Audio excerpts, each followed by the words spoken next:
मागील आठवड्यातच central park pellicle पार्कच्या पाठीमागील बाजूस शिंदे सेनेच्या पदाधिकाऱ्यांवर कोयत्याने वार करून गंभीररित्या जखमी केल्याचा प्रकार ताजा असताना शनिवारी रात्रीच्या सुमारास अंबड MIDC पोलीस ठाण्याच्या हद्दीत येणाऱ्या महालक्ष्मी नगर परिसरात मागील वादाची कुरापत काढत एका युवकाचा कोयत्याने वार करीत निर्घृण खून केल्याची घटना घडली। या प्रकारामुळे परिसरात प्रचंड घबराटीचे वातावरण निर्माण झाले आहे।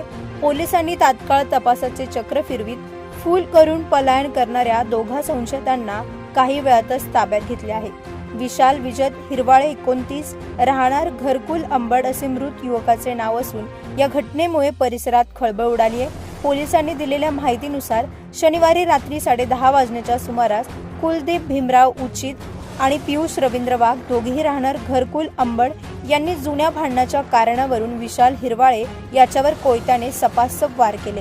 गंभीर जखमी अवस्थेत त्याला उपचारासाठी नेण्यात आले, मात्र त्याचा मृत्यू झाला। घटनेची माहिती मिळताच अंबड MIDC पोलिसांनी तात्काळ घटनास्थळी धाव घेत पंचनामा करत तपास सुरू केला।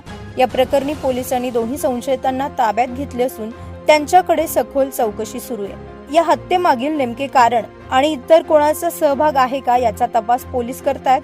दरम्यान या घटनेमुळे परिसरात भीतीचे वातावरण निर्माण झाले असून नागरिकांनी कायदा आणि सुव्यवस्था अधिक कडक करण्याची मागणी केली आहे। प्रतिनिधी राजेंद्र सूर्यवंशी यांच्या रिपोर्टनुसार।